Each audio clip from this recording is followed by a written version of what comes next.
이재명 더불어민주당 대표 금배지가 간당간당합니다, 여러분.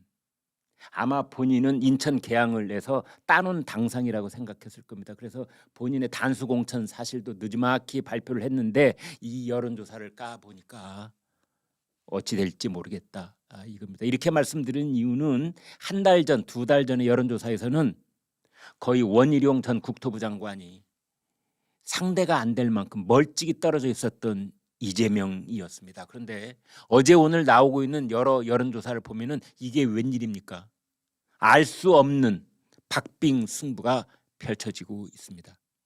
이제 이게 이 박빙승부가, 그런데 말로는 박빙승부 하지만 그 추세를 읽어보면은 이 이재명 쪽에서는 지금 애가 닳고 있다, 이렇게 말씀드릴 수가 있는 이유는 이재명은 정책, 원희룡은 치고 올라가고 있기 때문입니다. 그렇다면은 약간 근소한 차이로 이재명이 앞서 있는 여론조사를 볼 때 이재명이 좋을까요, 원희룡이 좋을까요? 당연히 원희룡 쪽이 기세가 등등한 것이지요. 지금 그래서 한때 16%포인트 차이까지 벌어졌었는데 어제 나온 여론조사 3.6포인트로 좁혀졌습니다. 오차 범위 이내입니다. 오늘 당장 인천 계양을 해서 선거를 치러서 원희룡 당선 결과가 나오도 아무도 놀랄 필요가 없다, 그런 뜻입니다. 정치권이 술렁이고 있다, 이렇게 보면 되겠습니다. 경인일보가 한국사회여론연구소 KSOI에 의뢰를 해서 3월 1일, 2일 계양을 18세 이상 유권자 508명을 대상으로 여론조사를 했더니 이재명 지지율 45.2, 원희룡 지지율 41.6, 격차는 불과 3.6포인트, 오차 범위 이내에 들어선 겁니다. 달리기로 말하자면은 수십 미터 저 앞에 뛰고 있던 이재명이었는데 어느덧 원희룡이 손을 탁 치면 이재명 어깨를 딱 때릴 수 있을 정도 거리까지 좁혀졌다, 이런 뜻이라고 보면 되는 겁니다. 마지막 피치를 올리면 쉽게 따라잡을 수 있는, 몇 걸음만 더 내딛어도 따라잡을 수 있는 그런 거리까지 좁혀졌다. 경인일보 여론조사만 그러느냐? 그렇지 않습니다. 인천일보가 한길 리서치 조사를 했는데 지난 1월입니다.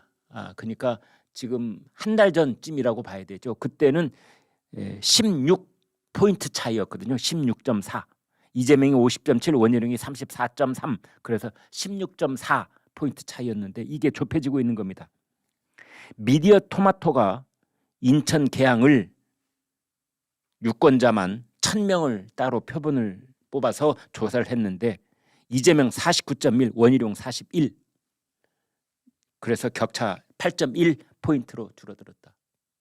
그러니까 여러 여론조사를 이제 이렇게 모아 보면은 원희룡은 상승세, 그것도 가파른 상승세를 보이고 있고 이재명은 고개를 약간 숙이거나 정체, 이런 상태에 있습니다. 정치권에서 예상하지 못한 결과다, 이렇게 보고 있습니다. 지난번 보궐선거 때 이재명 후보는 국민의힘의 윤형선 후보를 10.49포인트 차이로 이겼거든요. 그런데 그것이 지금은 3.6으로 좁혀졌다, 이렇게 볼 수 있겠습니다.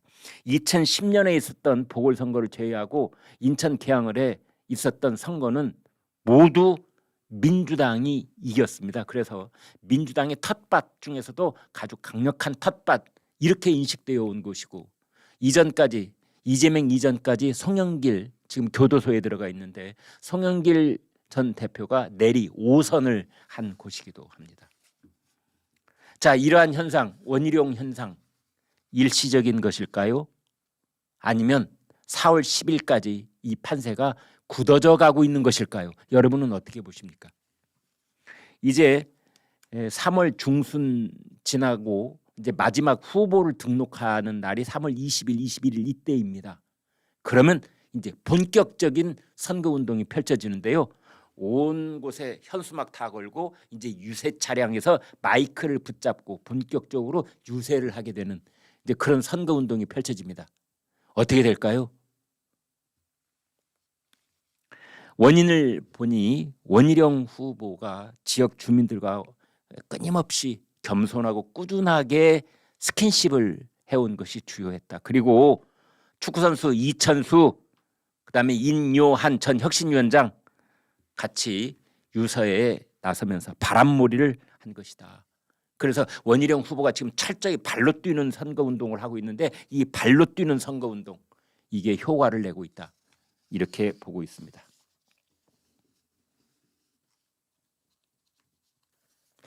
근데 이재명 대표 지금 어제 종로에 가서 말이죠. 그 노무현 전 대통령 사위 곽상은 후보 지원 유세를 하고 있더라고요. 지금 지원 유세를 다닐 때가 아닐 것 같은데 본인 코가 석잔데 지금 저러고 있네요. 이재명 대표 이렇게 말했습니다. 저 지원 유세를 하면서 이제 당내의 그 공천 파동에 대해서 온갖 희한한 소리들이 난무해도 우리는 한 발짝씩 앞으로 나아갑니다. 이제 그런 말을 했는데 김병기 의원이 민주당 김병기 의원이 이수진 의원을 비난하면서 그랬죠. 개가 짖어도 기차는 간다. 바로 그 소리입니다.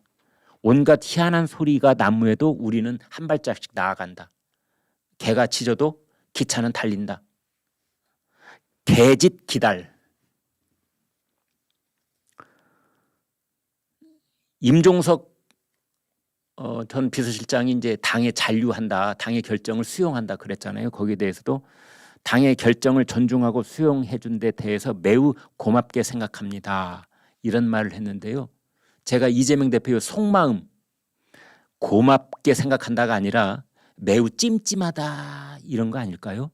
저는 그렇게 봅니다.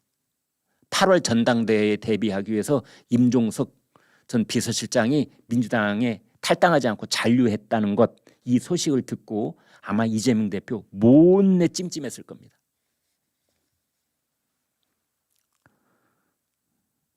그러면서 이렇게 말했습니다. 전현희 전 국민권익위원장이 훨씬 더 필요한 후보라고 판단한 것 같다. 제가요, 시비를 붙는 거는 바로 판단한 것 같다 해서 같다라는 말입니다. 자신을 뒤로 쑥 빼는 겁니다. 나는 모르는 일인데 공천관리위원회 전략공천관리위원회 안규백 위원장이 그렇게 결정을 했는데 아마 그 안규백 위원장하고 전략공천관리위원회가 전현희가 훨씬 더 이 경쟁력이 있다고 판단한 것 같아요. 나는 모르겠어. 안규백 위원장한테 가서 물어봐. 근데 내가 보기에 그런 것 같다. 이러한 것이 비겁한 표현이라고 저는 보는 겁니다. 네. 말이 많으니까 본인은 빠지는 거죠.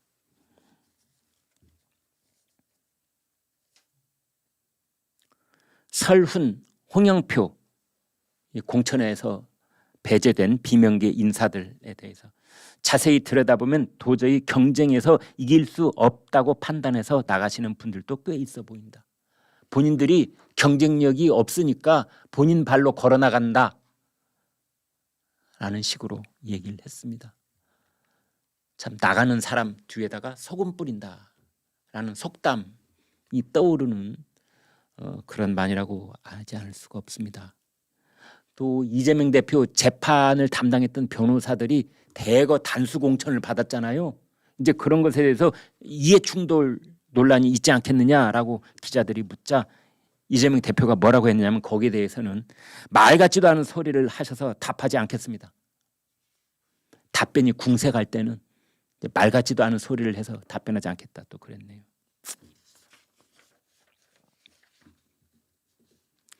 현역 의원 하위 20%에 해당되는 사람이 31명이지 않습니까?